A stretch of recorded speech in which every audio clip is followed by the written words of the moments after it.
Breeders' Cup always on the forefront of health and safety here for our equine athletes. I'm happy to be joined by Dr. Ryan Carpenter. It was publicized yesterday that Goliath had undergone a PET scan prior to racing. We have now found the PET scan, and Ryan's going to tell us what is a PET scan. Yeah, so a PET scan is basically like a nuclear scintigraphy or a bone scan, but the beauty of the PET scan is it allows us to get a three-dimensional image. So it's a much clearer image. We can see a lot more specific details, and we can get pinpoint accuracy of the areas of uptake of concern that we're worried about. How does it compare to an X-ray or an MRI? Yeah, so there's a lot of different imaging modalities out there. There's the simple things that we can do in the shed row, which is the X-ray or the ultrasound, and those are really quick and easy to do because we can do them with your horse standing right there in the shed row. The downsides of those is that we have to see something pretty dramatic on the horse in order to pick it up. So an X-ray is great to see a bone chip or a fracture, but it's not going to pick up the process that leads up to the bone chip or the fracture. Whereas the PET scan can pick up the pathology that occurs prior to the chip or the fracture occurring. So in layman's terms, it's kind of showing an issue before it's there. Does it show up as like a heat sensor when you look at, those kind of things? I mean, in X-ray we see it's black and white. How are you looking at the PET scan results and saying that's an issue? Yeah, so the amazing thing about racehorse injuries is there's a saying that says disease occurs over time. So horses don't just break a bone or break a leg. It actually is a process that takes several weeks, if not a month, leading up to that process.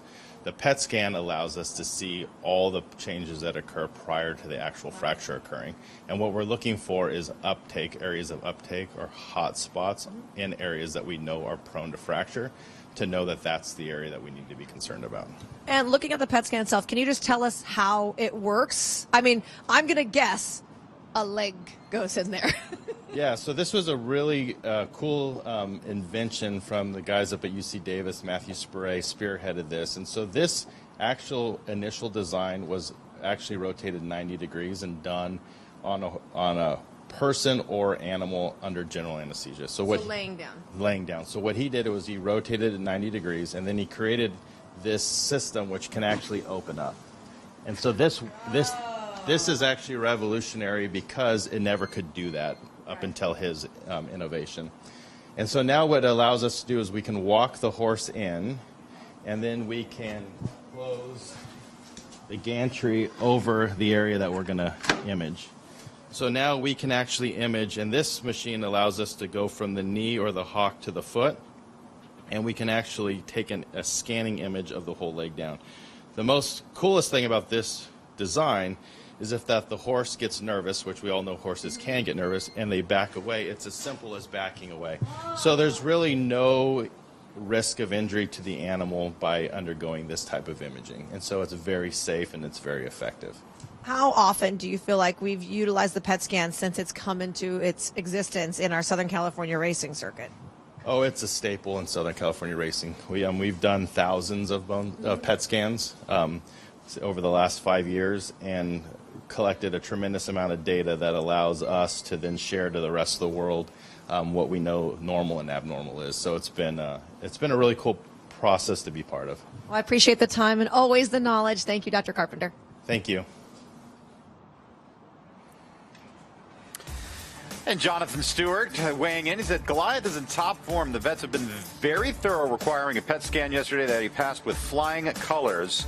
As we have one of the top trainers in the world, and the horse always comes first. He's 100% sound and ready to race. I am so happy the fans will get to see this talented lineup in the Breeders' Cup Turf. And yes, there's going to be a little more scrutiny because of the string that we were talking about earlier, Simon. But Goliath has been in tremendous form throughout his entire career, and he's always had it, so it is of zero issue. Yeah, he's been checked by numerous vets all over the world. It's a well-documented condition. I mentioned it's not very common, doesn't happen very often, but it affects the nerve signals to the muscles, not the pain receptor, so there's no pain, and when the horse travels at a faster gait, you don't see it as much. So that's great. The introduction of the PET scan has completely changed racehorse equine diagnostics over the last couple of years. When I was training, you were just used to the standard X-ray in the shed row, and you're looking for things when they've happened. Basically, it's like a kid breaking their their arm, you probably know it's broken. An X-ray is going to reveal it. What the PET scan does, it anticipates, it finds those hot spots